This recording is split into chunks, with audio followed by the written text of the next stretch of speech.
What's going on, guys? It is Corey from SuperKamiGuru9000, and things get funky in my review of Naruto Shippuden, episode 282.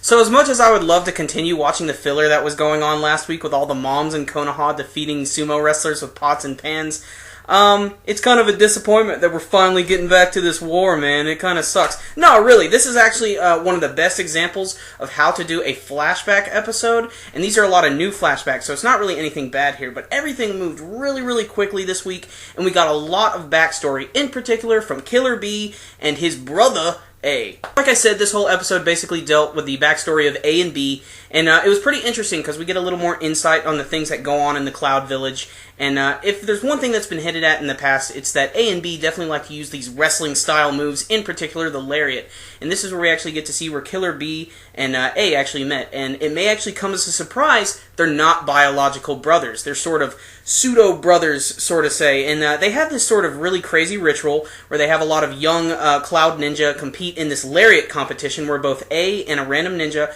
will run into this dummy, and if they can both match each other's power and not be both knocked back, then they can be partners. And it's really funny because Killer B is waiting his turn while all these poor kids have to get their ass handed to them by A.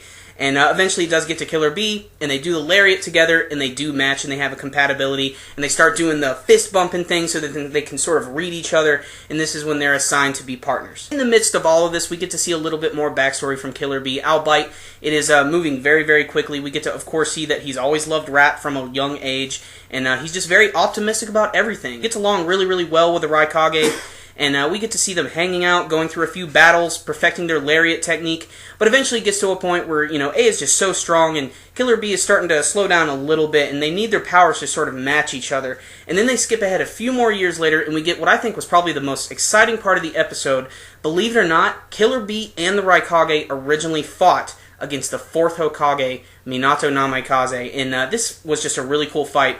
It's kind of unfair because we all know how the 4th Hokage likes to fight. He has all those teleportation techniques, and he throws like these shuriken all over this forest. And the minute you see that, you're like, oh god, these guys are screwed. But still, it's, you know, they're not quite done yet. Raikage tries to attack him, but he keeps teleporting all over the place. B tries to help him with one of his tentacles, but the Hokage is able to cut the tentacle in half, and it seems like they're going to be defeated at this point.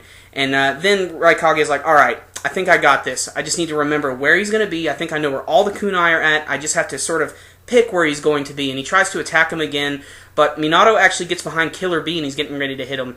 But Killer B actually has one of his swords, and he's getting ready to stab the 4th Hokage himself. So they're sort of they're at a like stalemate here. And the 4th Hokage, he acknowledges that Killer B is a badass. He's like, dude, you're an awesome ninja, but I really like you as a person too. You possess something special that not a lot of people have. And he tries to convince this to the Raikage, but the Raikage will have none of this because he's like, fuck all this hugging and bullshit. This is a ninja world. We're here to fuck shit up. So it comes to a close with Killer B trying to convince his brother, dude, try to read me, man. You gotta understand what's really going on here. Can't we just hug? And that's pretty much the end of the episode, sort of leaving us on a pseudo cliffhanger. We don't really know what's gonna happen yet.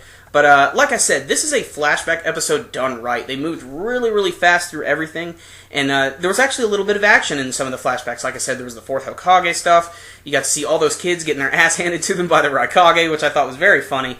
And there's even a few other little things I skimmed over, you know, that you actually get to see the Raikage's cousin, who is the former Jinchuriki of the Eight Tails. Unfortunately, after some event with the Eight Tails, he passed away, and then they eventually made B the brand new Jinchuriki. But still, this was a great episode because, you know, Killer B's been on the scene for quite some time, and all we've really known about him is that he's really strong, he likes to rap, and that's pretty much it. This actually gives us a little bit more about his personality, and we can start to get to know these characters a little bit more, as well as fleshing out the Cloud Village as well. You know, they're a village that haven't really been expanded upon too much, but they've definitely got some of the most powerful characters from their village, so I think it's really cool they got into that. But this was a fantastic episode. It was really fun to watch. Really fun flashbacks, and I cannot wait to see what's going to happen next week. So I'm going to drop a 9 out of 10 on this episode. Really great. You guys should definitely check it out if you want to see some cool Killer B and A action. Alright guys, so how did you feel about this week's episode of Naruto Shippuden? You can let me know with your comments below. And as always guys, remember, if you like this video, make sure and give it a thumbs up. That concludes this review today. SuperKamiGuru9000, out.